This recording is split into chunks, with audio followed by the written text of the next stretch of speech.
I'm with it, I'm with it, I'm with it, I'm with it, I'm with it, I'm with it, I'm with it, I'm with it, I'm with it, let's get it. You already know that I'm with it. We already know that she with it. You know that my squad, we gon' get it. Yo, what's going on, everyone, and welcome back to another episode of I'm With It Sports. I'm Jalen Green, your host. Alongside me is Scoob.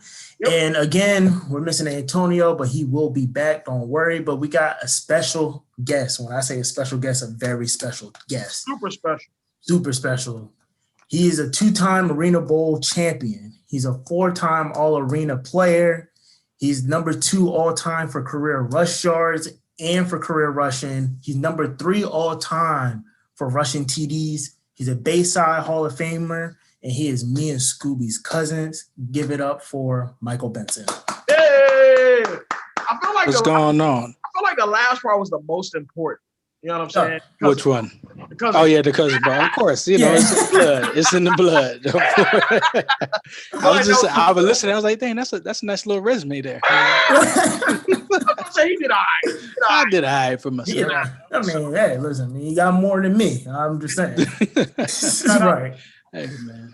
But now, thank you for joining us on this episode. How you been? How you feeling? I mean, looking like you dropping a little weight there, man. Hey, you know, I did. About to get back in the league.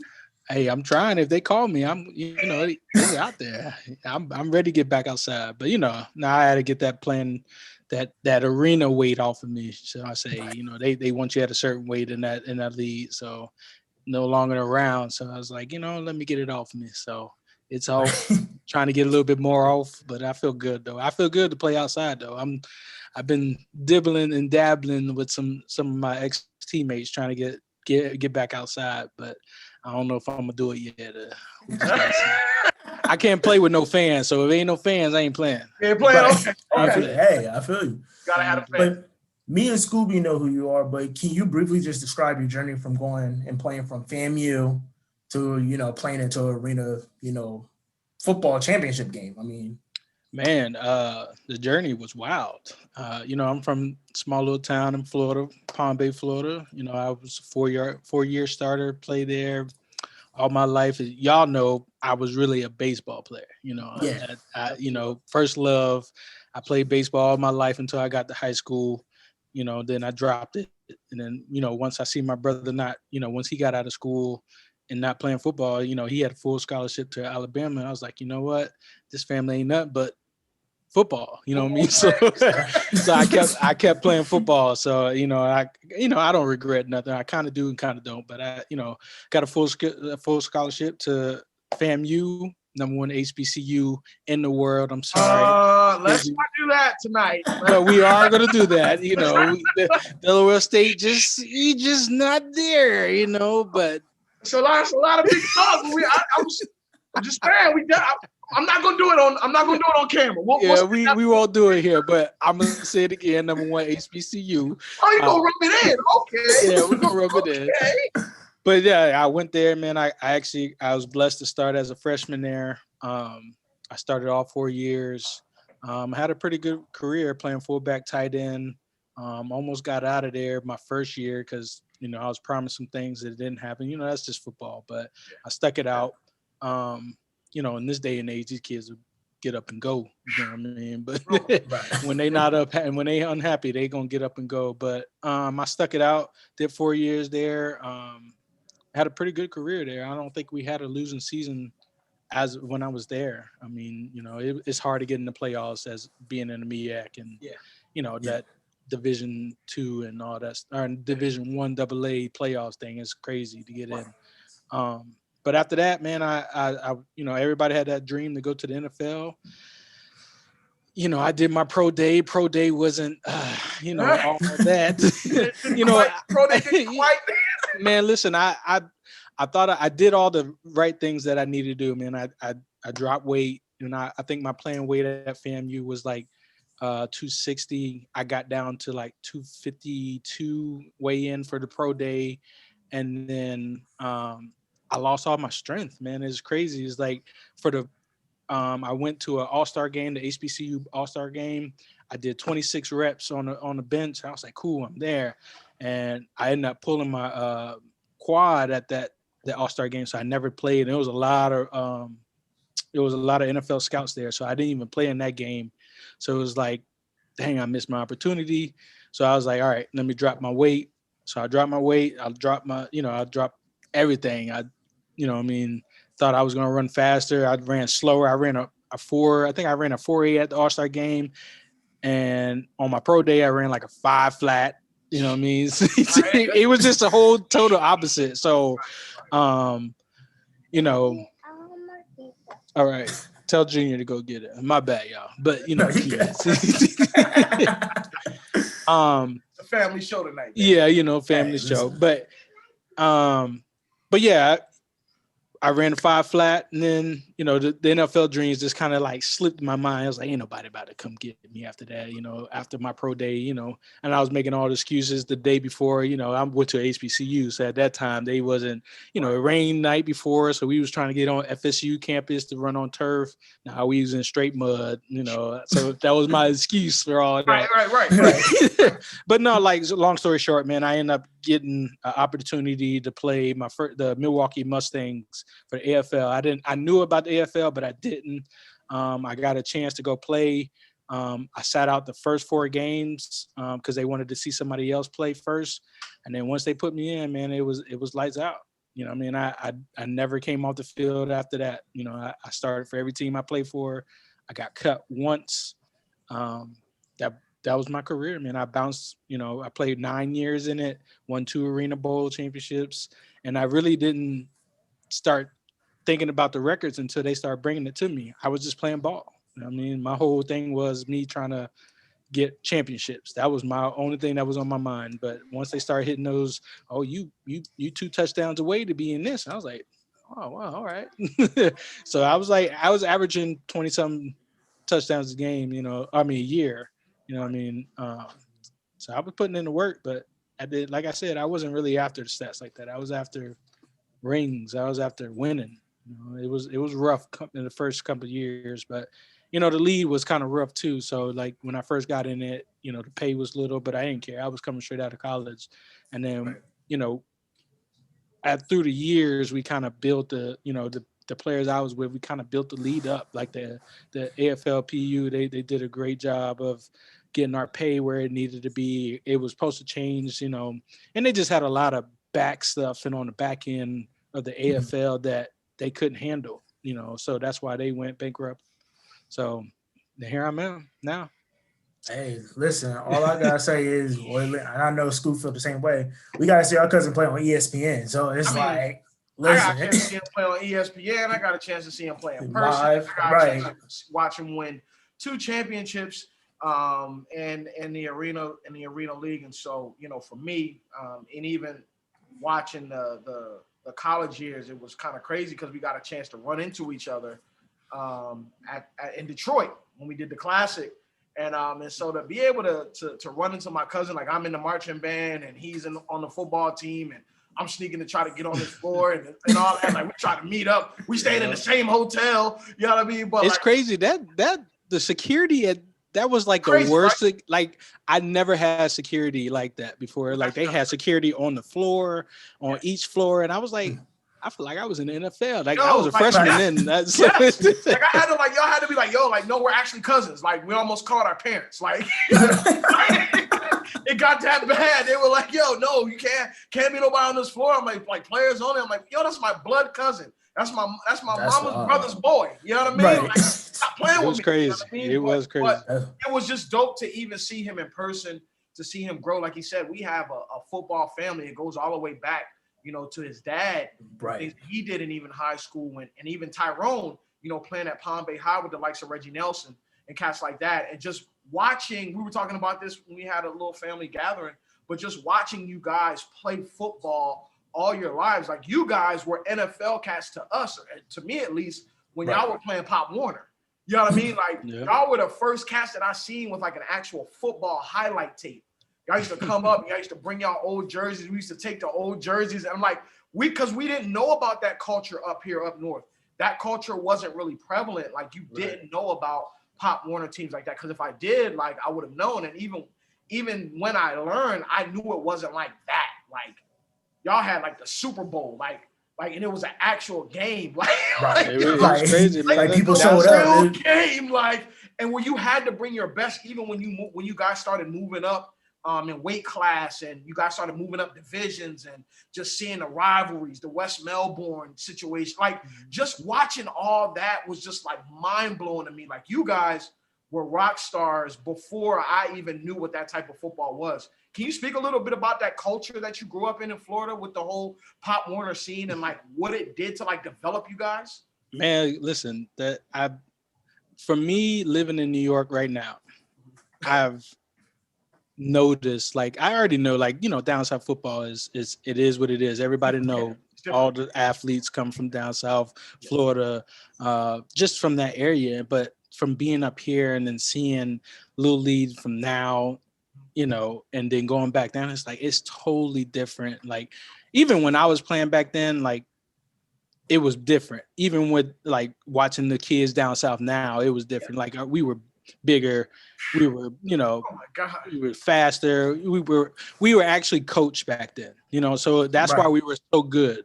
You know, like kids now, you got kids on these little league teams that they're great athletes, but coaches just pushing it out there. All right, we're gonna give ball to Junebug because he can run.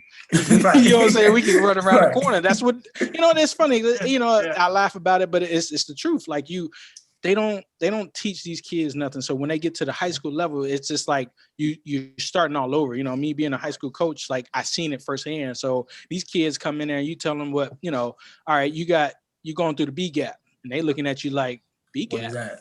What is that? Right. Oh, okay. Well, we was taught just go to the guard and tackle, you know, between the guard and tackle. No, son, this is the B gap. You know what I mean?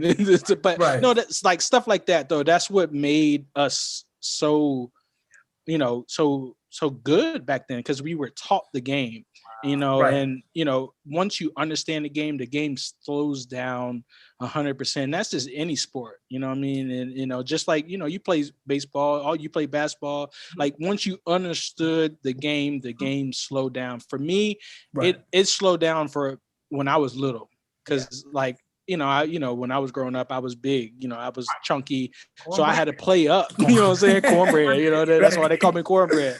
So, but, you know, me being in that size, it was more so of, I had to play up. So I had to play up like with older kids. So all my life I played with older kids, even with y'all, you know, we played with in the backyard, you know, we got Tyrone, we got Aaron, you got Andre, all of us, you know, we were all athletes out there hitting, smacking each other. You know what I'm saying?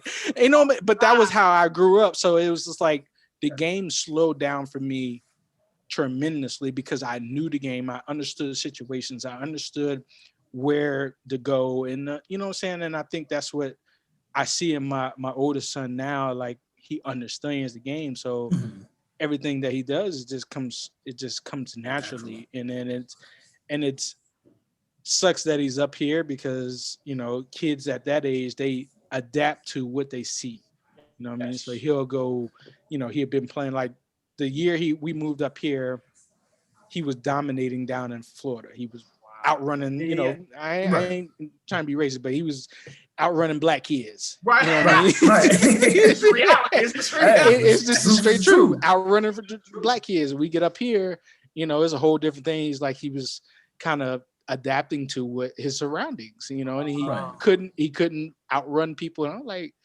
what is going on? But, you know, that's just the down south. And, you know, for me, and I was telling them, I was like, hey, man, we raised different. We built different. Like, you shouldn't even be competing with these. They shouldn't even compete with you. Like, everything that you do should be dominating, because where you're from and how you talk and all that. And it clicked, you know, for him at the end of the time. But, you know, just kind of going back from your question, it's different. And then that's all I can say. It's different. Like, the speed, the players, everything is different. So my thing, Mike, so I can hear the coach in you. So my next question for you is more or less, what's next for you? Like, I know the XFL is coming back next year. Is coaching just going on the horizon? Do you feel like you still want to play? Like, what is the next step for you? Man, listen. The next question here. It is an important question. I was just talking about it the other day with my homeboy. I was like, I just turned 33, so I know like the NFL is out the question because I haven't had that experience in the NFL, so they're not going to pick up a 33-year-old rookie to get in the NFL, and I'm cool with that. But in my body, in my mind, I can still play, especially that I dropped this weight. I dropped almost damn near 80 pounds, so it's like now I'm back into my high school weight. Now I feel like I'm a running back, or I feel like I can move like I want to. So to answer your question, I can't wait 2 years. So the XFL ain't coming back until 2022. It's not coming back 2021. If it was coming back 2021, I'm head first. Head first in it. Like I want to be back in it. I want to be back on the field. I've been talking to some of my teammates that's over there in Canada. But then like again, it's hard to get over there because they only take certain amount of Americans. And then from what I've talked to them about it, like running backs, you got to be a premium. Like they got to, see you do whatever you've done before. Like me, I got my tape from the for the AFL, but that, I'm at 300 pounds there. So I can't really send it to them like that. So, I'm gonna play with it. I'm gonna send my tape. I'm gonna send whatever pictures, whatever of me, the new me, just to see what they do. If they bite, they bite. If they don't, they don't. So, but right now I'm in nursing school, so I'm almost done with that. I'll be done in May. So I'll be done with nursing school. So, I felt like the closer I got to my graduation date, I knew that was it. Like soon as I start working, it's done. You know what I mean? It's over with. Like once I get in that work mode and that 9 to 5 mode is done. Like to me, there's no coming back out of that. So if I'm a play, I need to do it now. You know what I'm saying? I need to do it like anyway. I thought about playing because the Albany Empire coming back. They're going into another league.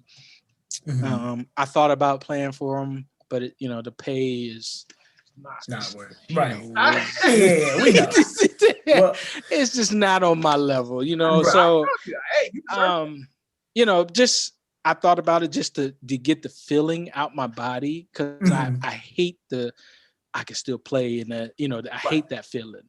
I don't hate it. I love it, but I hate it that I can't go and fulfill that feeling, that feeling in me. But I'll see what comes around. I'm gonna finish the schooling. I'm almost done with it. But coaching is always in my. It's in us.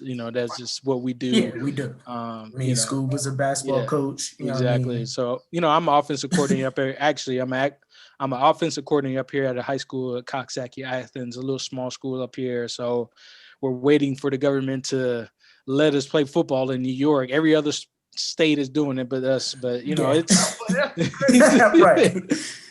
But hopefully they let us do. We're supposed to start in March. A little 8-week season. So if they let us do it, then that would take the little bit of feeling out of me. If I can, take my feeling and put it in other kids and all the knowledge that I have to put it in kids. And I think if I get around football, that feeling of me playing will go away. But I haven't been around it. Being up here, being secluded in New York, just New York is just shut down to my eyes. It's very you can go out to eat, that's it. You know what I mean? But no kids can play football for sports. And that's just dumb to me. And the thing is too, I get what you're saying because we are a very competitive family. Just in general, we all like to win and we all hate losing. So I get what you're saying as well. But no, thank you for hopping on this episode. We appreciate you, being a guest on here. Had to give out that very nice pedigree of yours. But let's go ahead and let's jump into some sports, fellas. Talk about it. Recently, if you don't know by now, in the NBA, a big trade happened to Scoob's favorite team in the East. Not at all. Not at all. The Brooklyn Nets just acquired James Harden. Scoob, I'm gonna just go ahead and let you go first. Love, what you hate about it, react. What I love about it, obviously KD and Harden playing together. I think it just brings another level of competition to the game, to the NBA in general, right? The firepower that they got, the firepower that they possess, like that's an unstoppable duo when you think about scoring. When you think about all the multiple ways that you can score the basketball, what better tandem or even what better trio if Kyrie Irving decides to get his life together? What better show up to games? What better trio is there? You know what I mean? That's the real definition of a big three. But what I hate about it is I hate the fact that also I love that it gets James Harden out of Houston because obviously they weren't trying to really win in Houston, right? And you don't want to be in a situation where the front office and the GMs and the president of basketball operations don't have your best interest at heart about trying to really build a team around you. They bought in stars, they bought in players, but not really try to build a team around James. Like they just kind of relied. And what they had to give up, they had to give up a lot of picks to get James. So it kind of crippled them a little bit in the long run. But at the end of the day, they did what they could, with what they had to be able to kind of build around him. And you just can't do it. So the window closed. He's unhappy. He's not getting along with whatever teammates, via whatever's going on between him and the teammates that weren't clicking. And obviously just because he wasn't unhappy. What I hate about this trade is Kyrie Irving. I really hate I hate that he's a part of this equation. You know what I mean? Because he puts a damper on anything. I think he commands unwarranted attention. He commands unnecessary attention. He takes the focus off of basketball and the things that they can do well. Now, obviously, winning eliminates everything, but I think it's going to be a little while before they gel. How do you fill out that roster? You know what I mean? Like, what rim protector do you have? Can you count on DeAndre Jordan to be your rim protector? You got rid of your best defender in Jared Allen. You got rid of your best young player prospect in Karis LeVert. So for me, it's just like you bet the farm. You gave away 8 picks essentially. You know what I mean, for James. So now, like, how do you essentially build around? You don't even have a lot of moving capital to bring in some vets at even a vet minimum. To be honest, you're going to have to really, really try to play some things and really cut corners to fill out this roster. And we know depth is everything. You know what I mean? And so are we going to be able to rely on KD playing 40 minutes a night, 35 minutes a night? That's how it's going to be. I don't know. James is still out of shape a little bit. I'm sure he'll get back into shape. KD's still working, getting back into playing rhythm and playing shape. And Kyrie again is just playing with dandelions or something. Like I don't know. Like I just don't know. Like you don't know what you're going to get with this team right now. You're going to get trash. That's what you're going to get. Trash. Yeah. So I don't know.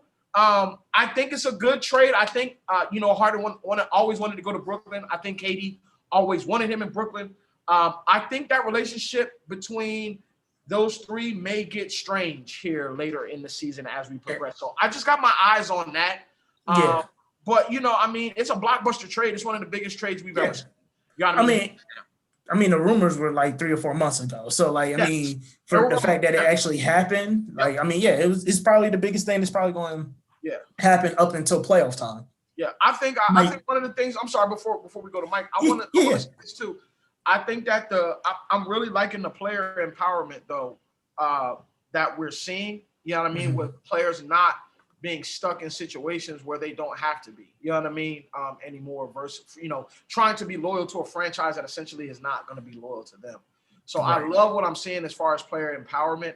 Where it started or where it ends, I don't care. But I like seeing players being able to control their destiny versus these franchises because they've been taking advantage of players. And I mean, Mike, you can attest to this too. They take advantage and utilize you and use you for what they want to use you for. And then they'll let you go and it's business. But when you want to call the shots, when you want to control your own bag, you know what I mean? It's you're selfish or it's, you're not a team player and it's things like that. And so I love the player empowerment that I'm seeing.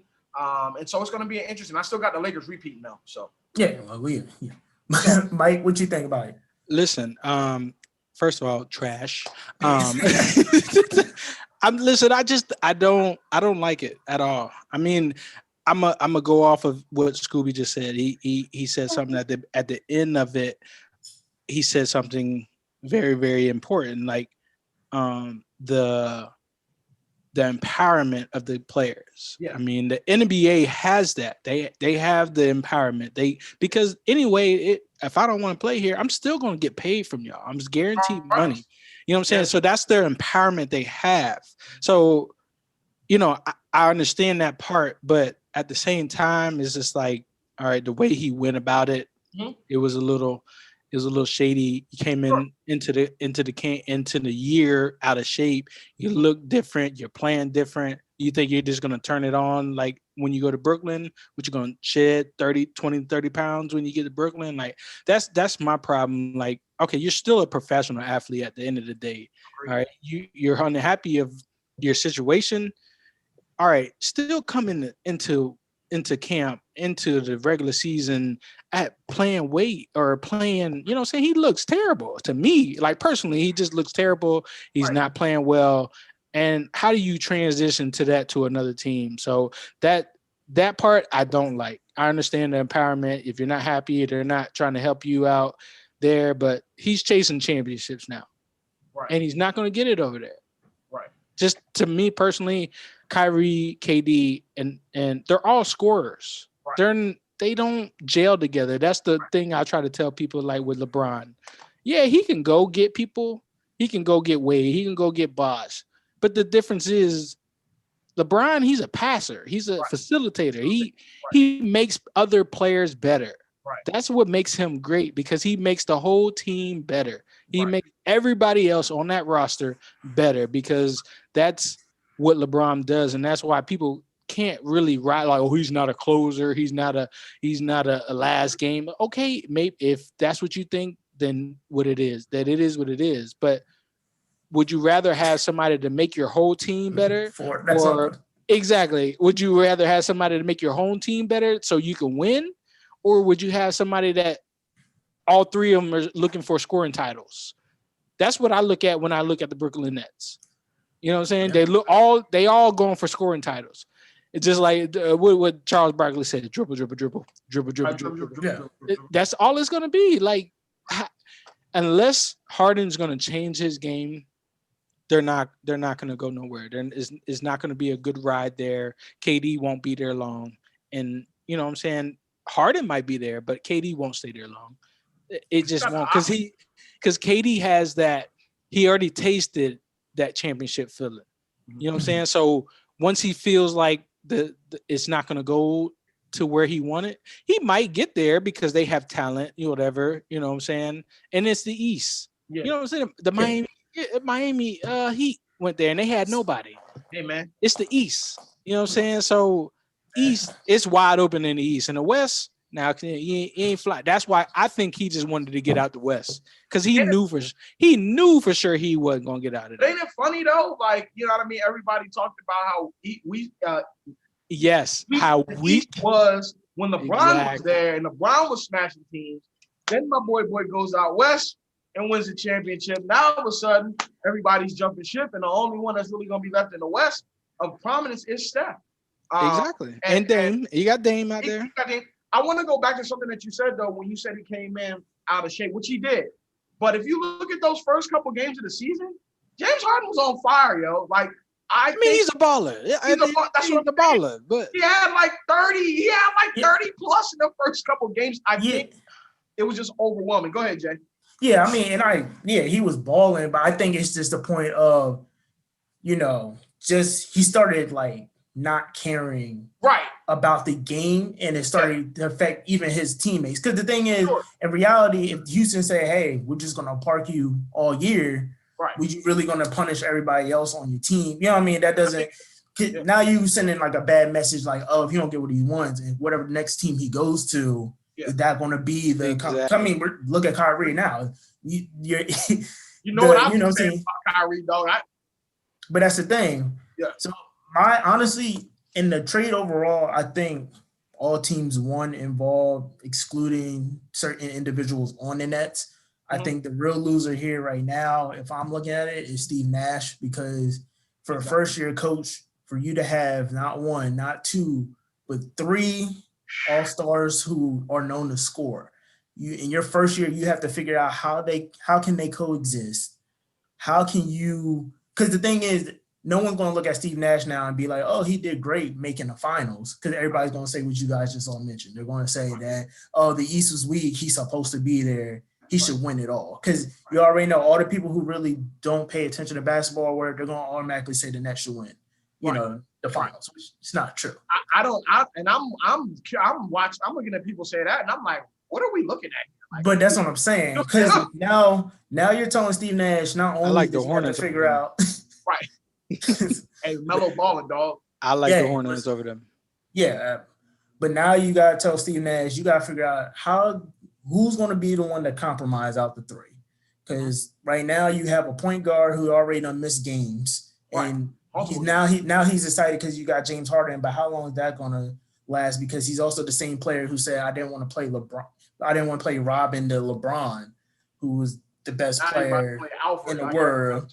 But now but bro, like now you on the team where you're not even Robin, you're Alfred. Like Alfred, yo, and I seen that meme today. I cried. Right. Yo, they now got a meme of him in the Alfred tux. Right. So now you're the third option. So how is Steve Nash going to handle that? Yeah. Who's playing defense on this team? Nobody.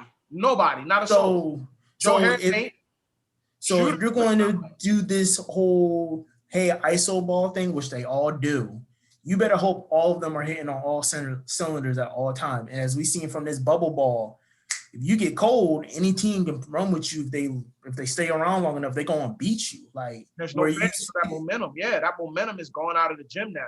Exactly, especially when you have a lot of teams in the East that play team basketball because they don't have superstars like that, like the Miami Heat, your ball in the world. Let it be a close game against some of them. And you still gotta worry about the Sixers, where again, y'all just gave the only big man up. Who's stopping JoJo, who's playing like an MVP? JoJo is going to eat. Hear me? So, and Philly's balanced, and Philly ain't got no slouch coach either. Exactly. So I got Philly coming out of the East. Philly, because he got experience and he know how to get them out of there, and he got players. And that's the thing. But we're all breaking this down now, but people aren't going to see that. Right. And they're just going to look at Steve Nash like, oh, you got 3 All-Stars. What you doing? So I feel like in this trade, he kind of going to be the loser in this. Yeah. And then the other loser obviously would be Kyrie, because now, again, he's not the focus of attention right now. He might not get the ball as much. We're going to see how that develops, because he's already on thin ice now, and they're talking about possibly still trying to trade him. Kyrie going to go to I would definitely LA. Watch. Yeah. Oh, yeah. We going to the Clippers? They need somebody. So, and that's even, and we just talked about player empowerment, but this might be a situation they're going to just trade them anywhere. Anyone who takes him. Yeah. He might be on Detroit for all y'all know. You know what I mean? Like, hey, I say, listen, if you're looking at, but I wouldn't even do this, because I was about to say, if you're the Kings, you could look at giving up that Halliburton pick, but I wouldn't even give up Halliburton. No. So, if I'm the Kings, If I'm the Kings, I got a young squad that's developing. Why would I even need him? Yeah. Like at this point, he made himself so toxic and untouchable to the point where he's undesirable. It's one thing if you talking just to talk and you have your issues with the media. It's another thing when you start missing games. Not even not preseason, not practice, games. Like you missed a whole game. This boy gave up $3 million. He gave away almost $3 million. He gave $3 million back to the league, though. Yeah, we all have been athletes at one point. We would have never thought about missing a game. Yep. So the fact that you're making millions and you missed a game, like he got something else going on in his life. That's absolutely. But he's always had these. He's always kind of had these issues, and that's my thing about, again, your support system, your inner circle. We can speak, to that too, because we have a professional athlete in our family. You know what I mean? Like that support system is crazy. Like you had people. I wish you would have done something dumb to embarrass us on national TV. Yeah. We the first ones that's going to put. You know what I mean? Like I think that there's something missing there, in his camp. I don't know what it is. I'm not saying that they're bad for him, but there's something missing that's not allowing him to think with a clear and level. Right. He should have had someone to pull him on the side and be like, yo, bro, listen, like. So you tripping. You tripping, bro. And I think it goes to the quote unquote empowerment. You know what I mean? I think they take it to another level. You know what I mean? Like I ain't worried about it. I'm gonna get this money anyways. You know what I'm saying? You Right. know, and I think at the end of the day, it's like, man, if I don't feel like playing, I'm not gonna play. Like, yeah, I'm gonna give you your money back, but at the end of the day, if all I gotta do is show up, I'm gonna Right. get my money. But So and I that's think that at the end of the day, that empowerment goes a little bit too far. Right. You know yeah. what I mean? Because in the NFL, you can't do that. No, But not at all. But that's what I'm saying. Like, if you do it, like for instance, when AD did it with the Pelicans, he still showed up to games. He even Right. played in some games. Like he still, and then when he did play, he still put up his little 20 to 40 points. Why did he play? Or why did he show up? Because he get paid. That's what I'm saying. So he can get paid. Right. Because if he don't show up, now he don't get paid. You know what I'm saying? Like NFL, you ain't doing that. Like it's a whole different thing. Like, and I think it's a little different with the NFL. More players hold out before the start of the season versus, you know what I mean? But they still don't get paid though. You know what I'm saying? But the thing is, right. You're still losing out on money when either way you lose out on money. Lose out on money. When you in the NFL, you're trying to get wherever you want to get or get what you want. You're losing out on money. You're gonna lose money no matter what, unless you are. Plus, the NFL has that clause too in most contracts where, like, by week 11, if you don't show up, then your whole contract is terminated. So, So, speaking of NFL, let's go ahead and move on. There's some coaching changes that happened recently. 3 big ones, in my opinion. So I'm going to go ahead and list them out. Robert Saleh, the defensive coordinator from the 49ers, is now the head coach of the Jets. Arthur Smith, the offensive coordinator of the Tennessee Titans, just took a head coaching job with the Falcons. And Urban Meyers, ex-Ohio State head coach, is now the head coach of the Jacksonville Jaguars. Out of those 3 teams, who do you guys think won? From just first glance, obviously they have to prove themselves. Who do you guys think won, and which team do you guys think lost? I'll go first on this one. Go ahead. All right. President football expert. Right. To me personally, I think the Jets won and they lost. I'm gonna say this because the Jets won because he's a hell of a defensive coordinator. Okay. He's one of a hell of a defensive coordinator, and they have a defense. They have always a defense. But we don't know what he can do as a head coach. Everybody been saying, "Oh, he needs to be a head coach," but at the end, when you're on that hot seat, it's a whole different ball game. Right. You know what I'm saying? Now you got to worry about everything else. But he's been in winning programs. He's been in good situations. So, like I said, I think it's a win for the defense, but for the organization, I don't know. I mean, you still got to. At the end of the day, you got to fix your offense. Got a lot to address. You know what I mean? You got to fix. You got to score points. Yeah. You got to score points somehow, some way. So I think I'm gonna leave the win. I said a win for them on the other side of it, but we got to see who he brings in as far as the OC and the other coaches he brings in and what they do as far as in the draft. After the draft, ask me the same question. Then I'll tell you if it's a win or loss. Right. You know what I mean? Falcons, that's a loss. I mean, it's a loss, man. I'm just telling you, they're about to lose Julio. Yep. I don't think Julio about to stay. And who else? Who do they got after Julio? Nobody. I mean, Calvin Ridley, but is he really going to take over a team like Julio? No, he's not. No, I mean, exactly. With the resurgence of the Titans offense, I think Arthur Smith might be all right, though. I mean, he is the one that said, hey, let's keep running the ball. Because I think people forget, like, everyone always gives the credit to the head coach when they're winning, but we don't. Yeah, of course. Yeah. But at the same time, like, okay, are they going to run the ball when they get to Atlanta? Are they about to draft somebody? Are they about to go trade for somebody? That's true. Early, dog. Early, boy.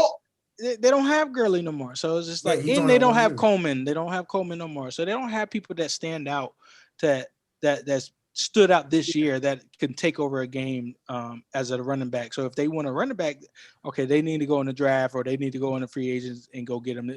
Maybe they go get Todd Gurley back. You know what I mean? Never know. And then Jags, man, I don't know. I don't know if to get him a win. I don't know if to get him a loss because you don't know what you're going to get. You don't know what you're going to get from Urban Meyer. You don't know what Urban Meyer you're going to get. Right. And then at the end of the day, you're coming from college to the pros. And he's been sitting out for how many years now? Wow. So, It was 2013 was his last time, like, I think. so you don't 2014. know what he's, you I just don't knew forget. it was You back. don't It forget. was more than 4 or 5 years ago. Exactly. Whenever they won a national chip with Zeke.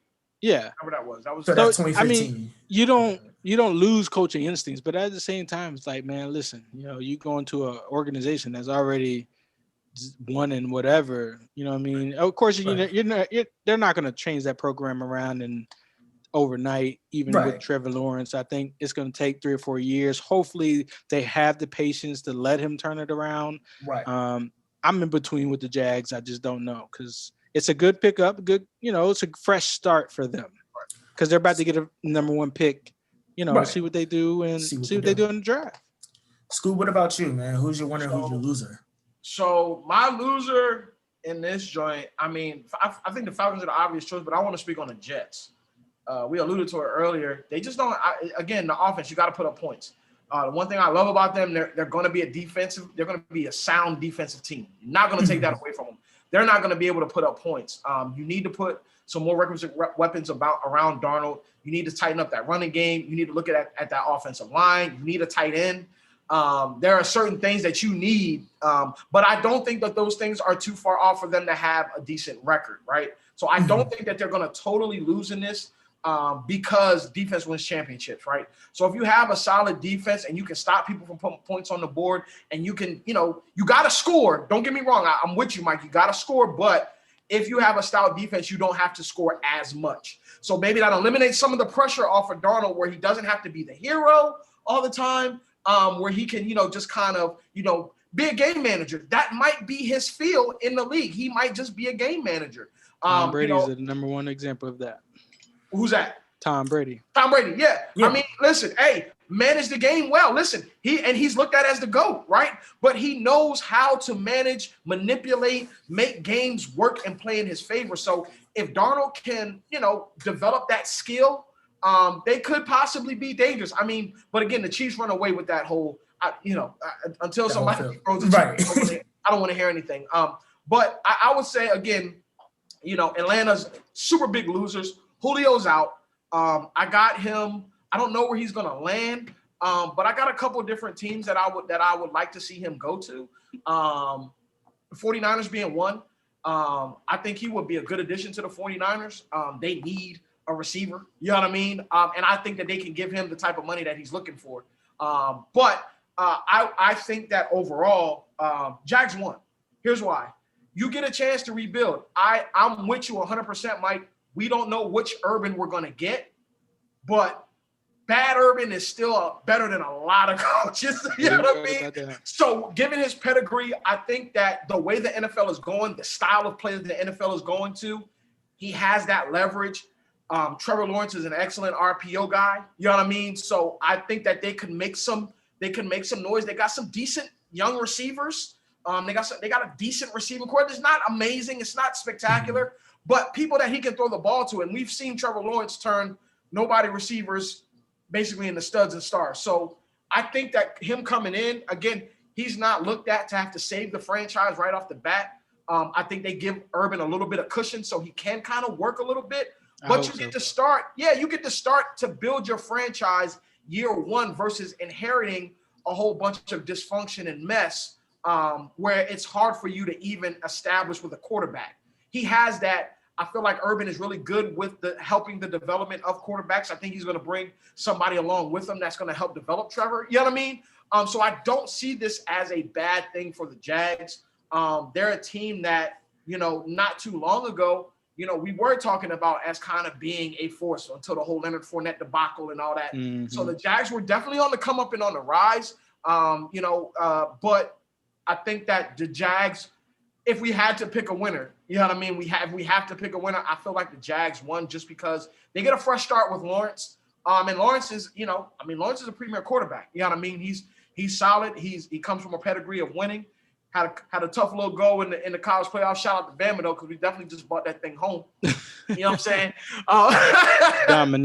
Dominated as we usually do. You know what I mean? I know y'all heard us say his brother, our cousin, had a full ride to Bama, so that just lets you know the type of pedigree that we come from. But I'm not gonna do that tonight. Dogs. I'm not gonna do that tonight. Dogs. So Big Dog had a full scholarship. So if I had to pick a winner, Jags. Losers, everybody else. So I'm a little bit different from who you guys are. Falcons 50-50. I mean, I won't put a loser or winner on that yet because it kind of falls more on the GM. Who are you keeping? Like if you somehow are able to finesse to keep Julio Jones and Matt Ryan and stuff like that, then we'll see what happens because I'm not going to do that to Arthur Smith because I think he is a good OC. Okay. For me, my winner is actually the Jets only because let's not forget a couple of years ago, Sam Darnold was lighting it up at one point. And he had even less then. But a big part of that success was because the defense was good. Yeah. Todd Bowles was not getting enough credit, but no matter how bad the offense was, that defense was good. And I think the fact that you're getting away from Adam Gase, who's supposed to be this offensive genius, and you're going back to a defensive-minded coach, you can at least go into this year's draft knowing our defense is going to be sound. We got the pieces. It's going to be good. Now let's focus on getting the offense back. And if they can get that offense somewhat running to what it was a couple of years ago, I think now the Jets aren't just, the Jets anymore. They're going back to, seeing that development of Sam Darnold, and you're going to start seeing him put up those numbers again. My loser is the Jags, but here's why. Not because Urban Meyer is not a good coach. Out of all three of them, he's probably one of the best to me. My issue is, again, more of a front office thing. Like you said, the Jacksonville Jaguars at one point was at the AFC Championship game. You would think Blake Bortles was one of the best quarterbacks in the league if you would have just paid attention to that year. Yep. And literally, in less than 4 or 5 months, it all hit the fan. And my biggest thing with you are just like that, just quickly like that. And my problem with the Jacksonville Jaguars is their front office seemed like they have a lot of that, like they run into a lot of issues and adversity a lot. Yeah. And the one thing I noticed with Urban Meyer is he cannot handle adversity well. It started in Florida. And he had to step down because he didn't handle things right with the players and stuff. I mean, all those allegations came out. Same thing happened in Ohio State. That's why he left to begin with, because the whole domestic violence with the assistant coach. And my thing is, you're already coming in there with, I think, a lot more pressure than what people think, only because you already have this pedigree of winning. You're getting one of the best college quarterbacks of all time to ever walk through. And you get to build it yourself, which anytime a coach gets to build their own system, I feel like the leash is a little bit shorter because you have no excuse to be like, oh, it's the players, it's this. Because you're pretty much starting with a fresh slate at Jacksonville. Understood. And then on top of that, like you guys said, it's one thing if you're coaching college kids because they're not getting paid yet. You got their futures in your hand because they have scholarships. What are you going to do with a group of grown men that already made their money? How are you going to command them? Because some of the stuff that he probably did in college won't work in the NFL.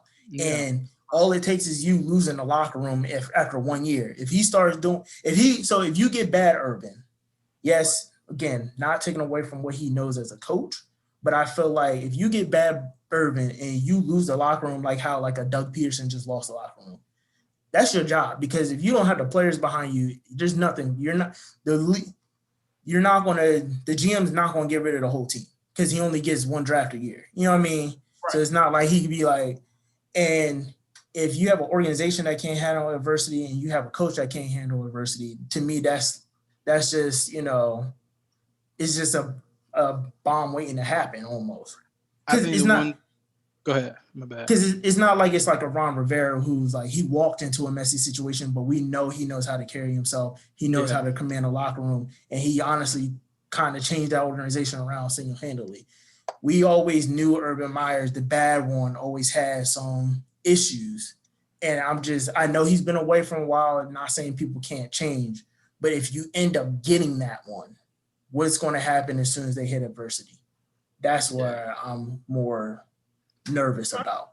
Yeah, I agree with you. I think the one thing they will get out of Urban Meyer is he knows how to pick personnel. I mean, if you look at the teams that he's been with, Florida and Ohio State, he knows his personnel. He knows how to bring kids in. You know how to bring guys in that can make plays. So I think that's one benefit that they're going to get. That they're going to get some ballers out there. He's going to go find some people and make them what they do. Right. But we'll see. I don't know. It'll be interesting. And that's what I'm saying. Listen, I can be 100% wrong, which I mean I'm fine with. It's just money is a lot. I like the adversity thing though. I like the adversity thing because that is a big deal, and they've been dealing with a lot of it in Jacksonville, and they messing around. Might be moving that area. So yeah. You know what I mean, and that's it.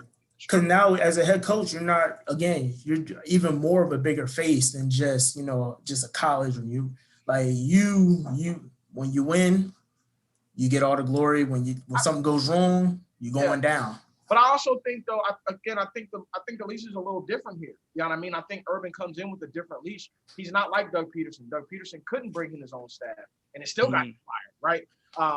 Doug Peterson didn't have the leeway. Like, he had to choose he had to make – he made a lot of situations a lot worse than what they needed to be. So I think that Urban may have a different type of leash here because it's so fresh. I think he's going to, even with him bringing in his own staff, I think the leash is a little bit longer in this sense because they know what they're getting. You know what I mean? Like, they know they're not going to be good overnight. They know, like, we're not expecting, you know what I mean, a lot from them. You know what I mean? Right. So, I don't know.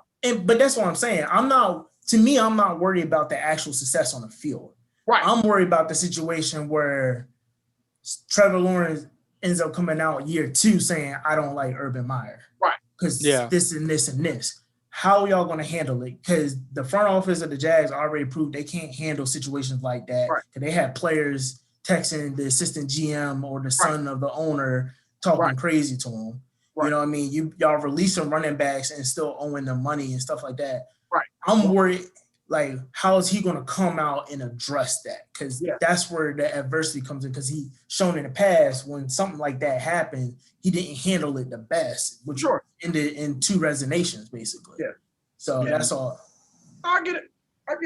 Hey, man, we'll see what happens. Hey, we see what – I mean, listen, I'm glad he got another job because, I mean, like I said, when it comes to coaching, he knows what he's doing. I would have rather seen him at another college. I think so too. Yeah, you know what I mean? If you dominate at a level, stay at that level. Stay there. Like, everybody's talking about Nick trying to come out. Like, no, leave Nick alone. Dog. Nick know what he's doing. He's making just enough money. He's making a lot of money doing what he's doing. Dominating. But you gotta remember though, Nick also had a chance to come up and fail, and then he went back. I mean, he did. I mean, he was successful. And listen, had Drew Brees not had that doctor not said that they should have passed on Drew Brees, Nick Saban's career might have been a lot different in the NFL. And I believe that to this day. Had that doctor, who probably had never got licensed to do anything else again in the medical profession, which he shouldn't, but it's a system thing when it comes to football, man. I think Urban Meyer has it. Not Urban Meyer. I'm sorry. Nick Saban has it. Yeah. He has a system. People buy into it, and that's what makes programs successful. When kids buy into your program and your system, you're going to be successful for years and years and years. You know what I mean? That's why it's hard for him. It's hard. It's not even the fact that he probably does want to go to NFL, but it's just like, all right, I have to change my system for the NFL because I can't treat these kids like college kids. Right. I can probably run my practices the same way, but I can't do the things that I do at the college level that I can do at the NFL level. Like, it's totally different. So for me, if I'm Nick, I ain't going nowhere. They pay me millions already. What I need to go from there? And I'm like, yo, we just how many national chips have you won since 2010? What do you need to go anywhere for? You're literally cemented as one of the greatest, if not the greatest, football coach of all time. And you had one of the best colleges in the world. You got Barry Bryant that he's backing up. So you know what I'm saying? Like, why not go down like in that? Trust me, but we know that Nick ain't going nowhere. We all know Nick ain't going nowhere. But Scooby mentioned one of the quarterbacks that will be playing this weekend. Fellas, before we leave, we gotta make some picks. Yeah, Drew Brees. He's playing. Oh, yeah. Hey, one of my picks that actually went through from last week. Let me put this disclaimer out there. I had a little minor mishap with my picks last week. I feel like I didn't get a fair shake because the way the games worked out, my picks were on point. But everything that I said that the other team had to do extremely well in order to win the game, they literally did. You know what I mean? Like Usually they literally did. Like, and I was just like, man, like. Listen. At the end of the day, you're 2-4. I'm just saying this is the weekend. 2-4, but I'm just like the games. If you watch the games, and we had this conversation, if you watch the games, my picks were on point. Freaking Indianapolis should have won that game. Hey, when I seen the first snap, and it's gonna be a little sensitive to Mike because he's definitely a fan. When I saw the first snap of the Steelers, I turned the game off. I said it's over. I said it's over. I've never seen a Pouncey twin act like that. They got paid off, man. I'm telling you, man, that shit. That you never. And then he gonna go retire after that. Come on now. Right. I mean, well, the Steelers gonna need him to, because if he don't, y'all can't move him unless y'all gonna pay $33 million dead cap space. Man, so, listen, I don't know, man. I feel like that he needs to retire probably, but hey, that's another conversation. I was so mad watching that game. Probably Ben. Oh yeah. Because Ben Stan. They ain't about to go. All they need to go get is a running back. That's what y'all really need. Y'all need. They're not really going out there in the draft to be spending listen, money like that. So I think they're gonna go get a running back, pay him rookie minimum. Then Ben gonna go. But I think Ben got one more year in him. He played well, but you can't throw him 60 times a game. So listen, y'all better go get Najee Harris or somebody. Najee Harris. He not that old lineman that they have y'all taking in the mock draft. Let's go get Najee, call Mike myself. Rough shot over them boys. Anyway, but let's go ahead and make our picks real quick, fellas. All right. First game on Saturday is Rams versus Packers. Mike, start us off. Who you got winning that game? Ooh, man, I don't know, man, because Derek Goff is starting, by the way. I'm not worried about Goff, man. I'm the the matchup. matchup of that game. The whole game is evolved around Adams and Ramsey. That whole game is evolved around them. So whatever Adams can do and whatever the Packers can draw up to get him free, I'm picking the Packers because I just don't like the Rams offense like that. You know what I mean? I don't like it. So I'm picking the Packers. I got the Packers 27-14 over the Rams. Scoob, come on, redemption weekend. All right, so last week, I went against my man Aaron Donald, and I said, "Nah, he's not gonna have a monster game like that. They're gonna, you know what I mean? They got a decent enough running attack. They got Carson. They got, you know what I mean? They got DK. They're gonna be able to, you know, they're gonna be able to do what they need. He's to the do. kryptonite of Seattle. Yeah, and I was proven wrong. Yes. But I'm not going back. I don't care what nobody say. I got the Packers this week, man. I'm not betting against Aaron Rodgers because he's a bad. You can't. Man, he's a bad man. So he's on fire. He's on fire right now. They got a lot. They don't have per se a lot of offensive weapons, but the offensive weapons that they have are super sound and stout. Their running game is way better than Seattle's. That one-on-one matchup is what I'm going to be looking at between Adams and Ramsey. Like one of the best route runners that we've ever seen in Devontae Adams. You know what I mean? You know what I mean? So I'm looking to see that. I don't know if they can slow them down enough. I think that even with they faced a high-paced offense with Seattle, but Green Bay is even faster paced. They know how to control the clock a lot better. Aaron Rodgers is going to, really kind of pick them apart way better than Russell Wilson did. He's not going to have to try to make so many plays with his feet. He's not going to sit in the pocket with the ball. He's going to get the ball out, and he's going to get that ball to Adams in space and let him make plays. So I got the Packers winning. I actually got a little bit more sound beating, 35-21 Pack. Let's go, baby. Yeah. Since the beginning of this whole football season, I haven't bet against Aaron Rodgers yet. I'm not going to start now. So you already know he was in my top QB list. So he was. I know. So I'm going with the Packers. I just think at the end of the day, first of all, you gave him a week off to study. Yeah. Oh yeah. So, and I feel like with that running back core, even with Devontae Adams, most of the running backs can catch out the backfield. They're going to utilize them a lot more. Space. Yes. And like you said, I think he's just going to get the ball out his hands quick. Because again, the only person I'm really worried about, if he has to worry about, is Aaron Donald. Like Jalen Ramsey and Devontae Adams going to be the matchup. To me, they cancel each other out. But what are you going to do against Marquez Valdez-Scantling? What are you going to do against the running backs with Jamal Williams, Aaron Jones? Yeah. Like I just eventually I think, and I don't trust Eric. I don't trust Jared Goff. Like no, not at all. Not with a thumb like that. Exactly. I had the same surgery now. Yeah. Same surgery. Right. And I played the playoff game right after. Like I got surgery on a Saturday, and the next Saturday I played, so I know what he's going through, and that's on his, you know what I'm saying, his throwing hand. It's on his throwing hand. So I don't trust him to be out here slinging 40-yard bombs or anything to anybody. So I got the Packers. The next game. Now this is the big game. The Bills versus the Ravens. This ends the Saturday cap of games. I can't wait. Who do you have? This is my game of the week, to be honest. This is the game that I am waiting to see. Again, I was critical of the Bills, saying that they wouldn't get it done against the Indianapolis Colts. I was. I said they weren't going to be able to stop their offense. And again, I'm not going back on what I said. You're not going to stop Lamar Jackson, man. I think they have the better quarterback. Again, all of the things that the Ravens do well, the Bills have extreme trouble with, right? That the Ravens have a stout rushing attack. The Bills are terrible at run defense, right? They have a mobile quarterback. The Ravens, to me, they have the better quarterback. They have a quarterback that's even more mobile than what Josh Allen has been able to do, able to make plays with his legs, able to control the clock via the run game, and then drops to Hollywood Brown. I think the defense is a lot better than the defense they faced on the Indianapolis Colts. They're going to be able to get after Josh Allen. I think they're going to force him to make some mistakes. That's the one thing that he didn't do. He did not make too many mistakes against the Colts. They're going to get pressure on him.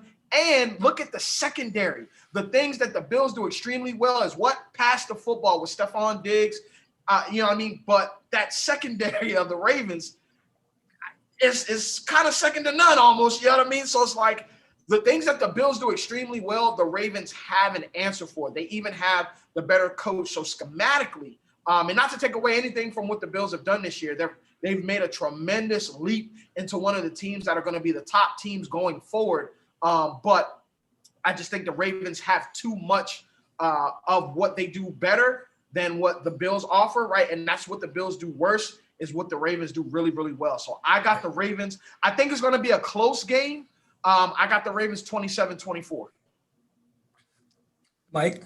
Man, listen, I agree with you with the Ravens winning. And as much as I want to pull for the Bills from being up here, I'm not from up here, but I'm up, I'm up that way, right up that way. So I'm around a lot of Bills fans, and they playing good ball, man. But I think you hit it right on the head. They struggle with the run game. Yes, and you got to think like Ingram hasn't done nothing this year, and he's due for a game. He's due. Yes, I agree. You know what I'm saying, and I think that's what the Ravens are going to hit the Bills with. It's going to be a high scoring game. I don't too much like you said their secondary was good. Ravens secondary is good. I think Josh Allen is going to have a field day throwing the ball. I really think it's going to be a high scoring game. He's going to pick them apart. They can't go man to man against them. I don't see it happening.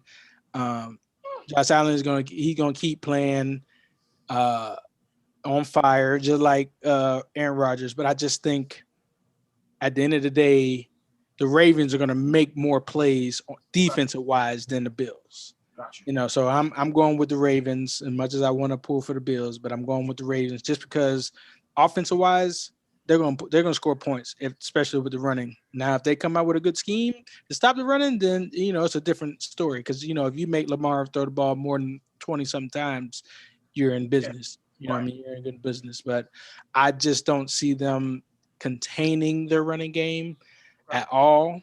So I got the Ravens high scoring game. I don't even have to score for it. It's just high. High score game. Okay. All right. So I'm actually going Bills this game, but only because one, the Bills are hot, and I feel like anytime you're hot, that's never a good thing. Right. But two, I feel like this is more of a trap game for the Ravens, only because it just seems like, hey, everything will go our way. You know, we have the rushing attack. You know, if we just run the ball, you know, everything will go well. And I feel like that chip that was on Lamar's shoulder, I don't think he's bringing that chip into this game. I think last week he was like, all right, I proved everybody wrong. I can win a playoff game. And I feel like depending on how it goes, either it's going to make him still go. Like you could be a Tom Brady and be like, oh, I taste some success, I'm going to keep going. Or you're going to get lackadaisical because you're like, all right, I just proved everybody wrong. I'm good now. And the thing is, I haven't seen Josh Allen make mistakes a lot this year, just in general. Like he doesn't turn the ball over. How much I hate to say that, he hasn't really turned the ball over this year a lot. Right. Lamar still has that turnover issue, and I don't think one game is going to fix that. And there are some secondary playmakers in the Bills' backfield. Nice. So I think it is going to be a high-scoring game, a lot higher than what people think. And I think it's going to come down to a final drive type of thing. And if it does, I got the Bills winning by 3. It'll probably be 28-31. Yeah, I think I agree that he doesn't make mistakes, but I don't think he's been put in a position to make mistakes. If you look at last week with the Colts front four, and he getting pressure on him. You know what I mean? So he's not been put in a position where he has to make mistakes. I think that I think the Ravens are gonna, you know, ultimately draw up a scheme that's going to get pressure. They're going to send, you know, some D-backs on some, you know what I mean, on some things that are going to make him be a little bit more flustered than what he's used to being. So, and again, like, I'm not saying the Ravens can't win at all. I just got to, you know, I just got this feeling this is more of a trap game because it's a little too much like oh yeah, you could do this, and this. And I just feel like something's not going to quite go right on Sunday. I also think, though, you know what? But I do think that Lamar still has a lot to prove because he hasn't silenced the critics yet. You know what I mean? Like, that chip still needs to be on his shoulder. You know what I mean? Nobody told him to take that off yet. Yeah, but that's why I'm saying we'll see what kind of player he is. He won't silence him until he wins the Super Bowl. Yeah, exactly. I mean, he's an MVP, so it's just like you still have a ton to prove as a quarterback. And I like what he said in his last interview. He said he needed to get back to playing Lamar football. Mm-hmm. And that's, you know, again, making the plays with his legs, getting, you know, running wide receivers open, moving around, being that threat in the run pass option. And I think he's gotten a little bit more comfortable with that instead of trying to stay in the pocket and prove that he's a pocket passer. Play the game that you know how to play. Forget the narrative that running quarterbacks can't win a Super Bowl. You know what I mean? Like, you know what I mean? Like forget that. Like, go out and play football. And I think he's enough of a gamer to go and do that. So, but this is my game of the week. I'm excited to see this game. I can't wait. So going on into Sunday, on Sunday, the first game, Browns versus Chiefs, real quick. Who y'all got? Chiefs. I'm not talking about no need to talk. Okay. Cool. No need to score. I just wanted to. 56 to nothing. The Browns. The Browns are the Browns. The Browns are the Browns. They are who they are. Right. The Browns are the So you say Bills Ravens your match of the week. My match of the week, more for personal reasons, is the Saints versus the Buccaneers. Okay. Because I done had this QB debate earlier in our first couple of episodes. You did. And so, but before I go into mine, Mike, who do you have in that Sunday night game? Got Brady, Bucks man. Or say, Got Brady. Tom. I like him. I just don't see they're not going to let Bruce and Tom ain't going to let the Saints beat them 3 times in a row. Right. Just not going to happen. They're no, I'm not worried about Byron. Byron just looked like he calling plays. He ain't calling them. Right. Yo, I didn't even know Byron Leftwich was the coordinator. he just looked like he calling plays. But I just for the simple fact it's playoff time. You know, you get a different Brady, and you've seen it. And like, you might get Brady, you know, in the beginning of the year throwing the ball all wild, but now he's locked in. I mean, you would get the same thing from from the Saints too, but I don't see Bruce and Tom letting that happen 3 times in a row. You know what I'm saying? 3 times. You know, I just don't see it because the last time they played them, they whooped their ass. It's like 35 something. Soundly, like, you know what I'm saying? I just don't see it. Like it's gonna be a good game. I think I'm with Jay on this one. This is the game of the week. I think this is one everybody wants to see, just because you could possibly be Breeze's last game, could be Brady's last game. You never know. But I personally think whoever wins this game is going to win the Super Bowl. That's for me. That's what I say. So I'm picking the Bucks just for the simple fact, I just don't see it happening. And if they lose, it's going to be off. If the Bucks lose, it's going to be because of the Bucks secondary. Okay. They don't got one. They don't got one. Right. So, Scoob, who you got? Even though I think I heard you say it earlier. Oh yeah, I'm rolling with Tom, man. TB12 on this one. TB12 all day. I mean, again, I like the Saints. Especially because they got Kamara in the backfield. Again, that's Bama all day. Yeah. I like the playmaking ability. I just feel like I think Michael Thomas is still kind of working himself back into the lineup.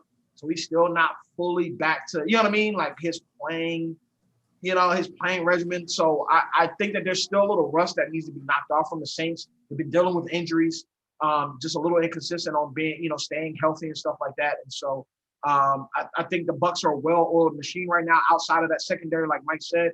They're a well-oiled machine on offense. There's not much that you can do with them on offense. They've proven that time and time again. It's going to be, I think it's going to be, again, a lower scoring game than we think, just because I think that, again, they're going to be coming out trying to be in a shootout. But I think that the ground game again is going to be the pace that needs to be set. So I think the Bucks are going to do that. They're going to utilize those plays, get Mike Evans in some space in one-on-one situations, get him to be able to sit down in whatever zone that they play. Brady's going to be able to pick that apart. They're going to be able to get some good yards out of that. And so I got the Bucks coming out of this game. And I feel like there's just a little bit of like bad playoff juju with the Saints. Ever since they won the Super Bowl, things haven't bounced their way when it comes to playoffs. They've gotten to certain places and then it just seems especially with this round here. Especially with this round. Like they've gone down in this particular round multiple times in the past couple of years, wherever it bounced, whatever way the ball bounced. So I'm going to look for TB12 and those guys to win sound. So I have the Buccaneers, and the reason why I have them is because, and I said this in the last episode, and I said this directly to you, Scoob. I said the biggest thing with the Washington game was I'm wondering what are these young players going to do, Ryan? I'm not looking at the Gronks. I'm not looking at the guys who've been in the playoffs. How are these young players going to respond? And they responded the way a winning team would. Like these young players didn't drop anything. They didn't see Washington and play down to their level. They played how they were supposed to play. Even Leonard Fournette came out to play. Like Brady effect. Brady effect. I was just about to say that. I was just about to say that. He makes that. It's like the LeBron James effect. Well, and that's the system. That's the mindset. And that's the thing. Like, and Tom Brady is one of those competitors. Once he tastes something, he's going to keep going until he wins it all. He thinks he can win. Even during when we did our midseason QB pick, I had Tom Brady over Drew Brees. I think I had Tom at like 4 or 5, whatever. 4, yeah. And it was literally after that came out, that was when the game, and everybody was like, "Oh, Drew Brees won," because that was the game that they got beat down. Yeah. But if you looked at the stats after that, Tom Brady was still beating Drew Brees into the categories, except for until Drew Brees got hurt, which I'm not going to hold against him. Yeah. Because that's how competitive he is. Even when they were going back and forth at breaking that record of the most touchdowns on TD passes, they were going back and forth. Right. And I don't think with that competitive nature, I don't see, like Mike said, I don't see the Bucks losing 3 times to the Saints. Right. There's just no way. That, and again, I'm not going to, take away the fact that Drew Brees is still coming off a crazy injury with the 12 fractured ribs or whatever. Right. We didn't see him throw the ball much the other week because it was pretty much a blowout from the beginning of the Bears. But again, I don't know how the Bears made The it, Bears. but whatever. I was like, yeah, that was one of my Yeah. picks. But you know what I mean? But I can't see Bruce Arians and Tom have way too much to prove. There's no way they weren't in the lab this whole past week trying to figure out how we're going to beat this team. Oh, for sure. They are not going. I would be shocked if they go out there and get beat, let alone embarrassed again. Hey, I would just say, Kamara has to have the game of his life. He's gonna have to score damn near 10 touchdowns. You know what I'm saying? That's because that's the only. The team that win this is going to win the Super Bowl, and I'm saying the Tampa because it's in Tampa. I mean, it's just set up like that. Man. So I'm not going to go that far. I got the Chiefs repeating, dog. I've got the Chiefs repeating, dog.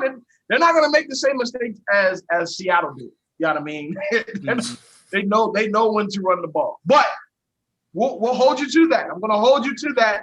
The team that mark it down is 7:30. Heard it here, 7:30 on the dot. On Friday, January 15th. Friday the 15th. Whoever went, the Saints, either the Saints or the Tampa Bay Bucks are going to win the Super Bowl. Michael Cornbread, Boom Boom Benson said out his own mouth in New York. We're not going to say what part of New York he's in because I don't want y'all to go try to find out where he lives. Don't come at me. Don't come at me. I want y'all to try to find out where he lives to burn his crib down for the pick that he just made, saying that whoever wins this game is going to win the Super Bowl. So we're going to hold you to that here at I'm With It Sports because that's what we do. Yeah, just like how we held you to the 2-4. Y'all going to hold me to my 2 and 4 picks last week? Shoot, I'm with it. I hope I ain't bet no ticket based off my picks last week. I'm with it. I'm about to say, Mike, thank you for joining us today. This is great. We'll definitely have you on during the weekend of the Super Bowl so you can give you let me know. I might be in Tampa with it too. He mess around and really will be in Tampa though. You playing? I might be down there for real. You might have to be our little sideline reporter. Might have to call you in. Hey, be like, yo, what's going on? Let's get some breakfast. Y'all be in Tampa shooting. I'm with it on location, baby. Right. I can get I got the rooms for you. You know what I mean? We out there. Listen, it's nothing but a word. But thank you all for watching another episode of I'm With It Sports. Please like and subscribe. If everything's good, we out and we'll see you next week. Hit that subscribe button. Stop playing with it. Hit that subscribe button, baby.